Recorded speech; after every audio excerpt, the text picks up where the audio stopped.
In the 21st century, we've seen the rise of a new type of power, one that doesn't operate within the confines of old political systems. Governments, once seen as the ultimate authority, are failing to meet the demands of modern life and its people, failing to understand and keep up with technology. Politicians are increasingly being overshadowed by technology, specifically corporate power in the hands of a few tech billionaires. People like Elon Musk, Jeff Bezos, Jack Ma, Lang Rubo, and Mark Zuckerberg are becoming the architects of the future. It's easy to look at the political chaos around the world, wars, political divides, protests as divisions within society, populations fight and bicker over various topics from race relations, gender identities, education, and so on.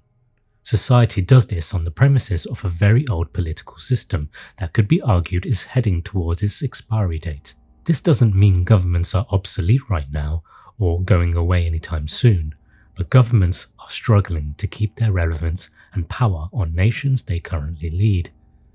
Perhaps governments will take a sidestep or find a new role within society.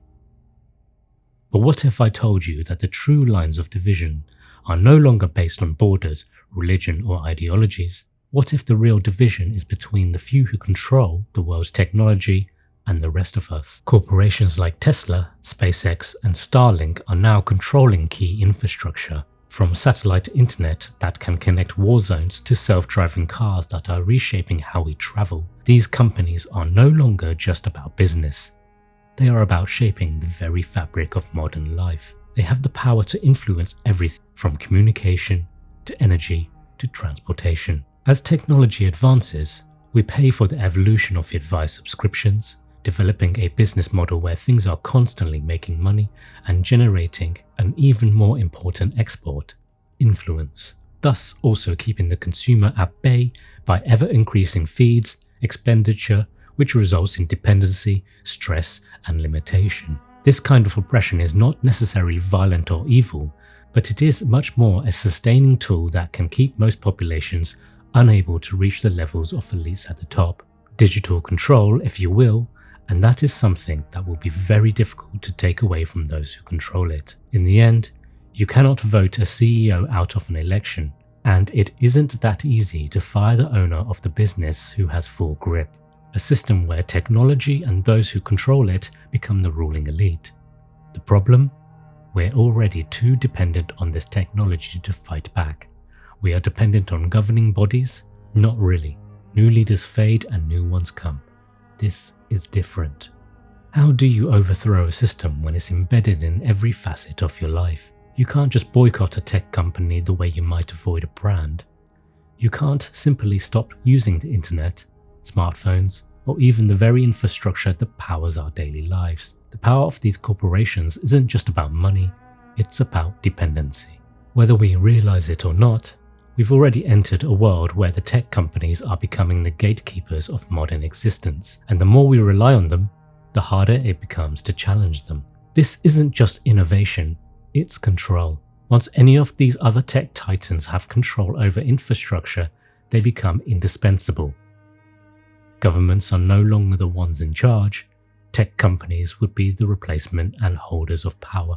It begs the question, will governments become a thing of the past? We are currently witnessing the first stage or attempt at running a country and potentially all foreign policy in a new way.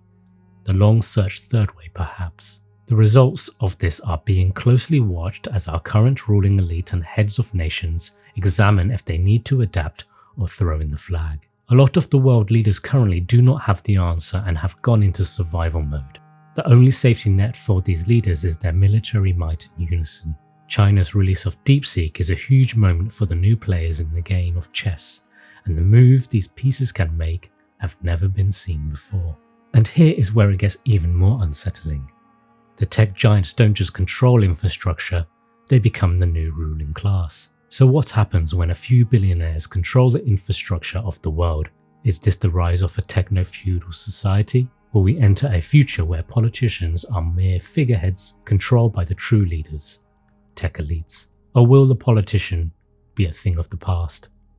The real danger here isn't the consolidation of power, it's that most people don't even see it happening. We're all stuck in 20th century conflicts, left versus right, nation versus nation, religion versus religion, while the real game is happening elsewhere. The development of a new type of power.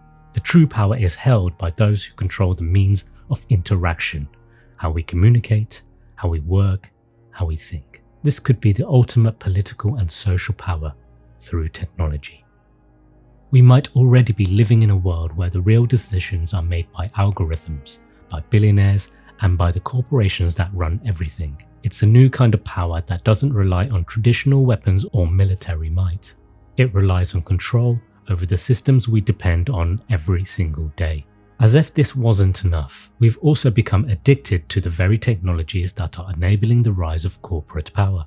This power is sewn into every fabric of society, but the addiction isn't just about the gadgets we use, it's about the system of validation, consumerism, and attention that they feed on. In the modern world, these factors are a commodity that is very valuable, and to those who can see the future are already working hard to build the pillars and flow of what the future will be like for billions of us. As we move towards a Type 1 civilization, it makes sense that the world is fully connected and influenced by less rather than hundreds of governments with different outlooks. Governments may be slow and outdated in some ways, but they still control military power, legal framework, and taxation, things corporations rely on to function. While tech billionaires hold power and influence, much of the tech industry dominance comes from the market forces, consumer behavior, and governments failing to regulate in time. We are witnessing a shift in the balance of power ownership.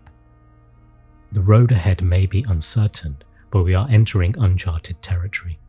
For thousands of years, humanity has only been moving the pawns. The question is, what does the major piece move like on the world stage?